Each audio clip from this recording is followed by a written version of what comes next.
各位棋友大家好，今天我们要和大家分享的是武功正数九段与王励成九段这两位力战高手的一盘精彩对局。这盘棋是1988年9月22日日本第27期十段战当中的一场比赛，由当时的本因坊武功正数九段之黑对阵王励成九段。接下来我们进入棋局，之黑的武功九段依旧采用了自己最擅长的三连星开局，白棋应以二连星，下一手白棋挂，黑棋一间跳手，白棋简明拆回。接下来黑棋占据了下方的星位，构成了豪迈的四连星，而白棋也不慌不忙，从下方逼住，徐图进去。接下来黑棋没有继续在这一带守角，我们此前也和大家介绍过，守角也是很好的下法，而这盘棋当中黑棋依旧选择了更为均衡的分头的下法，只不过和我们前面介绍的不同，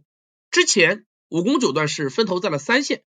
而这一盘棋黑棋有意走在了高位。王励成也针锋相对，下一手棋从四线逼住，黑棋挂角，白棋选择了靠压的下法。王励成有备而来，但是这个地方武功九段的研究要更为的深入。实战当中黑棋搬棋，白棋选择了断的变化，实际上此时白棋最简明的下法是再次长出，黑棋如果长，白棋挡住即可，这样从胜率上看依旧是5-5开。然而实战当中白棋断，黑棋尖的时候，白棋的这步打吃胜率降了将近20个点。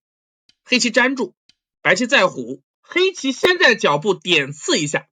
白棋粘住的时候，黑棋愉快的在中央先手打一下，接下来吃住了这颗白棋。这样虽然白棋断，黑棋粘住，看似白棋在下方的阵势扩大，黑棋这一带似乎略有重复，但是从另一个角度看，黑棋也极为的厚实，同时脚步以后还残存有各种手段。我们继续欣赏下一手棋，黑棋从上方打入了过来。这个地方有棋友可能会有疑问，那么这一代武功九段为什么不用出自己最擅长的猴子脸来扩张中央的阵势呢？此前的对局当中，这种手法曾多次出现，武功九段在三连星好局集当中也特地说明了这个问题。他认为现在选用这样的下法场合是不对的，因为左下一带白棋子力较多，较为的厚实，中央这个地方要想成空非常困难，他形容这块空是一个破破烂烂的大包袱。所以实战当中利用两边争子有力的这个时机，黑棋直接打入了进去，白棋压住，接下来黑棋挖也是必然的一手。这个地方如果黑棋长，接下来爬出的话被白棋顶住，黑棋再跳，白棋长，黑棋尖也是长形，但武功九段对这个图不感冒，他认为这样的下法，白棋跳起之后，中央白棋极为厚实，对于自己的右边三连星并不利，同时上方一带以后还有被白棋搜刮的手段，所以实战当中他选择了挖的下法。当然这个图还有一个变化，武功九段也特地摆了一下，黑棋此时如果顶了之后尖，很多棋友可能在实战当中碰到这种下法会很迷茫。武功九段在这个地方给出了白棋力的变化，黑棋断，白棋先在脚步拐一下，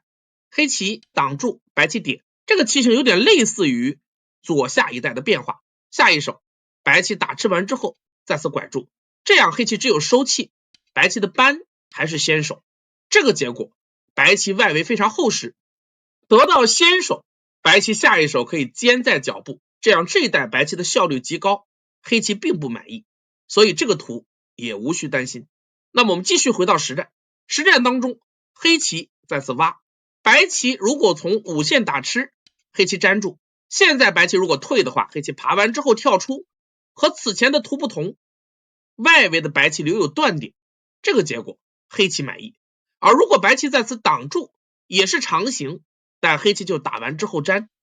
白棋补住断点，黑棋简明拐过，在整个右上一带黑棋的收获也是极大的。由于左上白棋是2间跳手脚，这一带依然需要补一手，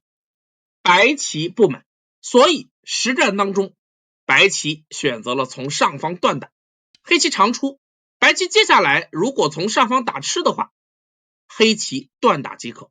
白棋提掉，黑棋打，白棋粘，黑棋争吃，这个图黑棋同样满意。这一带这2颗白子反而略显薄弱。当然以 AI 现在的眼光看来，黑棋打的时候白棋不应该去粘这个，可以考虑点在角上，随时准备在这一带打吃开劫。黑棋冲，白棋扳，接下来黑棋点角，这样也将形成非常复杂的变化，但总体而言还是黑棋优势。我们继续欣赏实战。实战当中，王励成九段选择了另外一个方向，白棋粘在了左边，黑棋自然争吃，而白棋之所以粘这个，目的就是看到了下一手可以点在此处引争的变化，这也是 AI 的一选，但已经于事无补。此时黑棋的胜率已经超过了 90%。 下一手棋，黑棋简明的提吃，这一带白棋的意图是期待着黑棋粘住，如此白棋长出，黑棋补断，白棋再长，黑棋拐吃，白棋跳架，这样形成一个转换，白棋还可以接受。但是黑棋简明的提掉之后，白棋也只有从脚步冲，武功九段看的却非常清楚，黑棋挡住，白棋断，接下来黑棋立下是最简明的变化，也是 AI 的一选。白棋打吃，黑棋长，以下是一本道，白棋争吃这颗黑子，黑棋在脚步捕获，白棋接下来连回了这颗子，同时增加了上方搬过的退路，而黑棋则在中央潇洒的一飞。这手棋威胁逃出这颗子，白棋此时如果在这带补棋，那么黑棋可以先在上方阻渡，同时对整体的白棋发动进攻。这个图一旦形成战斗，外围的黑棋子力将发挥作用。王励成也深知武功九段攻杀的厉害，所以实战当中在黑棋点的时候，白棋选择了先在上方搬，期待着黑棋长出，白棋打，黑棋粘住的时候白棋再长，这样上方的5颗黑子也变薄。如果黑棋逃出，白棋可以利用这一带4颗黑子气紧的缺陷，顺势冲进中央。但 AI 认为即使黑棋这样下也是非常不错的。我们继续欣赏实战。实战当中武功九段还是以中央为重，面对白棋的搬过，黑棋保留了这带的变化，没有出手，下一手先在下方压过来，白棋接下来挖在此处反击，黑棋打吃，白棋粘，黑棋后势粘住，下一手白棋飞，防止此处被黑棋封锁。但黑棋接下来的弃子手法也是非常的巧妙，黑棋先在下方搬，白棋断的时候黑棋顺势粘住。现在如果白棋在此打吃的话，要提防以后黑棋在此冲的变化，这一带的力非常严厉，脚步的这颗黑子并没有死境，这一带白棋的味道极恶，所以实战当中白棋选择了更为稳健的从2路打，也同样是一选。下一手棋黑棋长，白棋再爬的时候，这一带黑棋再次放置不走，接下来在中央跳了一手，这手棋紧盯着接下来逃出这颗黑子的手段，由于这个地方多了一颗子，白棋再打黑棋粘，白棋长出的变化，黑棋已不足为惧，所以实战当中白棋坚在了此处。 AI 认为此时黑棋可以直接动手，从上方搬开劫强攻白棋，但这不是武功九段的风格。武功九段下一手棋以中央为重，简明在此长出，现在上方一带依然留有缺陷，王励成九段很想走的实际上是下方的这个尖，这是价值巨大的一手，一来补了这一带的缺陷，二来对于限制黑棋的中央也非常有价值。但是这样的话黑棋就会毫不手软的从上方搬，白棋再断，黑棋打吃，这个劫争由于下方一带黑棋有大量劫财，白棋劫财不利，无法抗衡，所以实战当中明知下方巨大，迫于无奈，王励成还是在上方补了一手，而黑棋自然不会再给白棋走到下方的机会。下一手黑棋在此胯下，白棋此时如果夹在此处的话，黑棋可以简单的在外围虎一手，这样我们看到白棋不能再退了，否则黑棋一搬，白棋已被切断，这一带白棋气还非常紧，这个图白棋不行。那么如果白棋吃，黑棋打完之后封锁，和此后的实战的变化大同小异。我们继续来欣赏实战当中，王励成看到这一点，下一手棋直接冲，黑棋断，白棋打吃，黑棋粘住，白棋再回来吃，这样黑棋争吃掉这颗子，白棋认为以后这一带还有可能利用引争做一些文章。但不管怎样，不知不觉当中，武功九段在中央再度形成了大气磅礴的宇宙流。下一手白棋直接从脚部侵入，黑棋当然是搬在外围，白棋二路搬也是常用手段，黑棋就后实粘住，白棋接下来虎在了此处。这个地方白棋粘住也是一个变化，黑棋此时武功九段准备跳在此处，白棋搬，黑棋搬住，白棋立下的时候，黑棋从中央一带飞过来，这样的结果中央的潜力同样是广大。实战当中白棋选择了虎，黑棋依旧简明搬住，白棋再搬，黑棋打吃一下之后在下方搬住，此时如果白棋立下就还原成了此前的变化。那么王励成也下得非常强硬，下一手白棋从二路搬，这同样是 AI 的一选。王励成在这个地方给武功九段挖了一个小陷阱，但是这个陷阱实在是太小了。下一手黑棋打吃，白棋粘住，此时如果黑棋吃，是白棋期待的变化，白棋从外围断打，黑棋提吃，白棋再断，这样白棋意图弃掉脚部的几颗子，在外围将黑棋的潜力破掉。下一手黑棋长出，白棋可以在此跳，上方有援军，这个地方一旦形成乱战，中央被破，吃住脚上的白棋，黑棋也不便宜。但武功九段一直是剑指中腹，对于脚部的蝇头小利视而不见，所以实战当中黑棋厚实的在此一粘，反过来要求白棋在脚部补活，白棋无奈也只好回来吃住，然后黑棋终于在中央围了一手。此时黑棋胜率 95%， 盘面领先12到13目。下一手棋眼见中央被黑棋全部围住，无法争胜，白棋释放胜负手，直接从中央削了过来，而黑棋依旧从容淡定，在此靠，试问白棋的应手。如果白棋只是简单的退连回，那么黑棋挡住即可。这一带黑棋的目数超过了50目，而白棋左上一带依然留有缺陷，这个图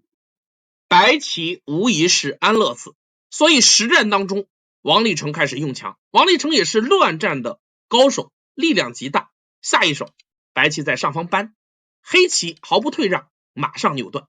白棋打，黑棋长，这都是一本道。接下来白棋再打，黑棋长出，下一手白棋粘在了此处，看起来这颗黑子略显孤单，白棋似乎从左边和上方都可以突围，但是白棋自身也有一个致命缺陷。我们继续欣赏下一手，黑棋切断白棋左边退路，白棋从上方冲出，而黑棋依旧强硬，扳住了白棋的头。粗看之下，白棋打吃完之后再打吃，似乎已然连回，但是这个断才是白棋心中永远的痛。下一手棋黑棋一断，这颗白子被鲸吞，白棋这一带连续的浅削实际上没有发挥任何的作用。所以意识到这一点，王励成实战当中明知上方可以退回，也不敢再跑。下一手棋白棋选择了打完之后再次压出，希望能够在黑棋空中就地做活，但这谈何容易。下一手黑棋扳住，白棋打吃一下之后，接下来回到中央虎补断。然而真正可怕的事情是接下来的下法。在此后的几十步棋当中，武功九段除了这盘棋的最后一步不是一选以外，其他的全部都是一选。此前我们也和各位棋友介绍过很多次，武功九段的宇宙流开局，3连星也好，4连星也好，并不被 AI 看好，胜率往往都会降低。但是这只不过是武功九段吸引对方进来，然后放手发动进攻的一个幌子而已。武功九段真正可怕的是他中腹强大的战斗力、直线计算能力。有人曾做过统计，在日本的棋手当中，屠龙最多的并不是擅长进攻的加藤正夫，而是武功正数。因为武功正数很多棋在形成宇宙流之后，对方打入都会出现屠龙的局面。本局也是武功九段直线屠龙的代表作。我们继续欣赏下一手棋，黑棋退回，自然不肯再让白棋逃出。接下来白棋跳在此处，一方面增加自己眼位，二来似乎也威胁这一带黑棋的联络缺陷，但黑棋丝毫没有为之所动，下一手直接冲在了此处。白棋挡，黑棋再点，这几步棋全部都是一选。下一手白棋从上方冲反击，黑棋顶住，白棋再冲，黑棋打吃，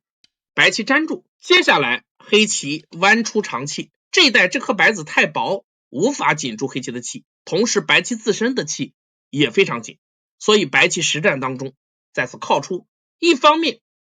延气，一方面寻找眼位。下一手黑棋再次扳住，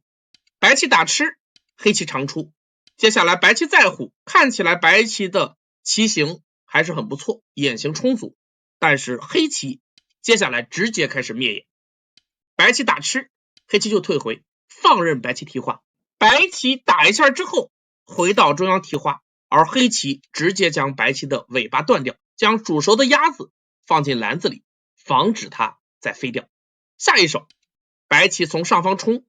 追究黑棋这一带的缺陷，但武功九段时代的招法告诉白棋这一带没有缺陷。下一手黑棋提吃，白棋再加过来的时候，黑棋强硬的冲，看起来这一带黑棋似乎很薄弱，但实际上白棋没有什么招。如果此时白棋从上方打，黑棋可以在此恰吃，白棋提，黑棋挡住即可。这一带由于白棋只有一气，无论白棋怎么走都无法抓住黑棋的这三颗子，这个结果白棋大败。那么实战当中，王励成选择了从下方打吃，大同小异，黑棋还是在此打吃，白棋提，黑棋再打，还原了此前的变化。接下来白棋坚在了此处，棋局已然接近了尾声。 AI 此时的建议是黑棋点在此处强杀，白棋这块棋难觅活路，如果白棋断寻求借用，黑棋的招法简明粗暴，直接在此冲出即可，这样黑棋盘面将领先45目左右。然而武功九段却下出了从中央作战以来30多手棋当中唯一的一步不是一选的下法。实战当中武功九段决定放下屠刀，立地成佛。下一手棋黑棋粘在了此处，这手粘对胜率没有任何变化，唯一产生影响的是目差。黑棋粘在此处，白棋此时如果做野是可以活棋的，黑棋可以在上方粘住吃住两颗子，白棋现在也无法再动。下一手棋回到左上守住角地，但如此黑棋跳，白棋团住，黑棋只需要简明的将右边守住，这样的结果黑棋盘面领先30目以上，依旧是大胜。所以看到这一点，放自己活也赢不了，